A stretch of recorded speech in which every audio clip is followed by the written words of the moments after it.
तुलसीदास जी का जब चरित्र पढ़ो तो पूरे चरित्र में ये पता लगता है कि इन्हें माया तो जकड़ती रही पर पकड़ती नहीं रही। तुलसीदास जी का चरित्र पढ़ो, विवाह तो हुआ पर लुगाई टिकी नहीं, माया जकड़ती तो रही पर पकड़ नहीं पाई। शादी हुई और शादी के बाद इतना प्रेम लुगाई से हुआ तुलसीदास जी का कि वो अपने मायके गई। इन्हें इतनी याद आई कि रात को ही अपनी गैया बचिया को बांधकर पत्नी के मिलने के चक्कर में शाम को ही ससुराल चल पड़े। सुबह लुगाई गई, शाम को जे पीछे से। भयंकर बारिश का मौसम, पानी बरस रहा, नदियां उफान पर। तुलसीदास जी ने देखा नदी भयंकर आई हुई है, जाना असंभव है, पर मन बोला लुगाई से मिलना जरूरी है। देखो माया कितनी बलवान।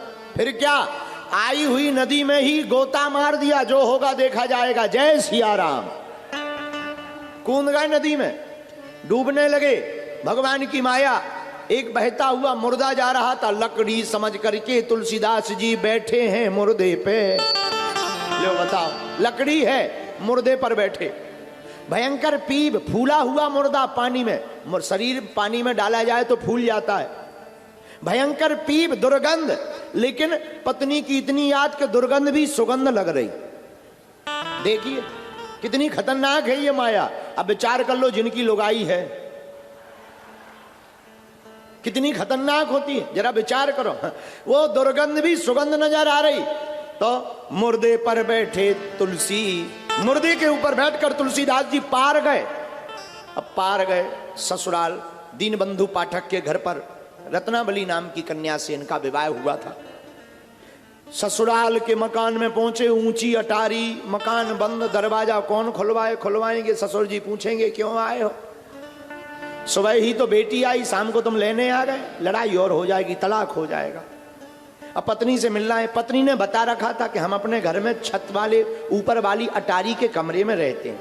इन्हें ध्यान तो था ही, अब चढ़े कैसे ऊपर, रस्सी है नहीं है, ऊंचाई लंबी है, लंबे लंबे काले नाग लटकते ऊपर से। तुलसी देखे नीचे खड़े होए भूपर से। भू पर खड़े होकर, भू मतलब पृथ्वी, पृथ्वी पर खड़े होकर के देख रहे तुलसीदास। लंबे लंबे काले नाग लटकते हुए समझ गए कि पत्नी को पता चल गया हम आ गए, सो रस्सी फेंक दी। सांप को ही पकड़ के चढ़ गए। देखो काल को भी हाथ में लगा लेते हैं ये पति अपनी पत्नियों के लिए गले। बताओ कितना अटूट प्रेम, काल को भी हाथ में ले लें। एक बार पति पत्नी मंदिर आए हमारे बागेश्वर धाम। पत्नी ने धागा बांधा कि हे हनुमान जी, हमारे पति की जो भी मुसीबत हो वो टल जाए। 2 मिनट बाद उसने धागा खोल दिया। तो हमें टेंशन हुई। हमने कहा बहन जी आपने ये धागा क्यों खोल दिया। पति भी खड़ा था उसका। बोले महाराज जी हमसे गलती हो गई अर्जी लगाने में, हमने सुना आपके यहाँ अर्जी चटपट सुनी जाती है। हमका गलती क्या हुई। बोले हमने ये कह दिया कि हमारे पति की जो मुसीबत हो वो टल जाए, कहीं इनकी मुसीबत हम ही ना हो।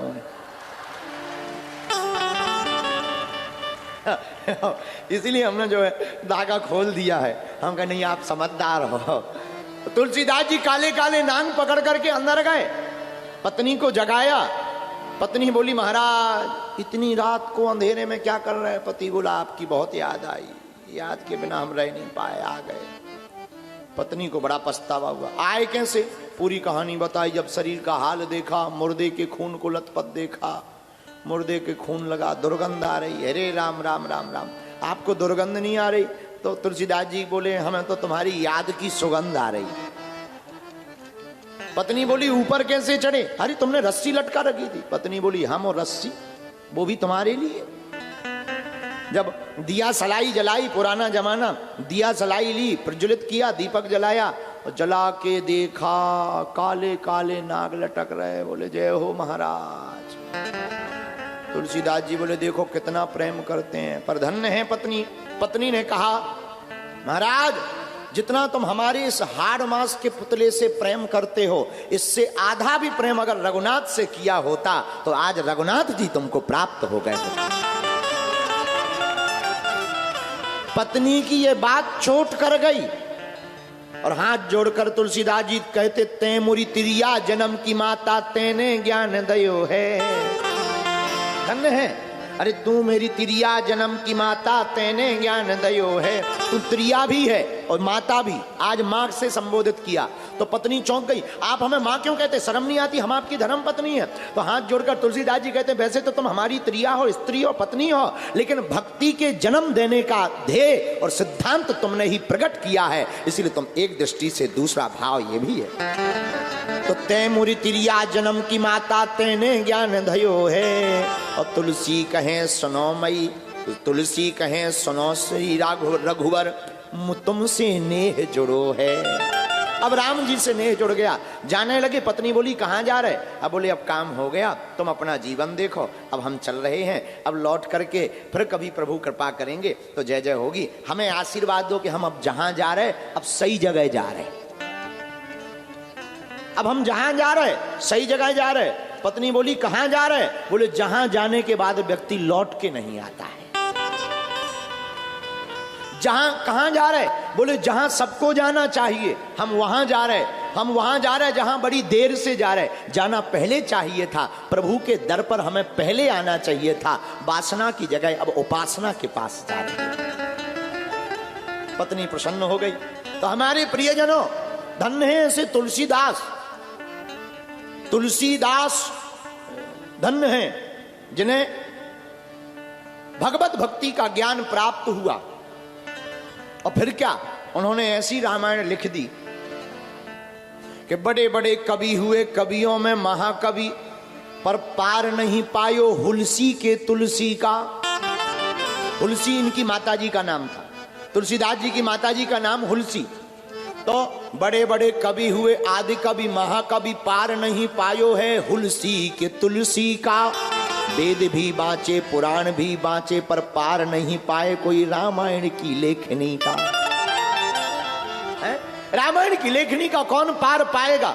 रामायण की लेखनी तार तार से भी तार जोड़े, तार के कर तार का तार, ऐसा तार जुड़ जाता है नाता हरि से। जो जो जो नेह जोड़े राम से, देह छोड़े काम से, नेह जोड़े राम से, देह छोड़े काम से, ऐसा करतार करते तार रामायण के तार का।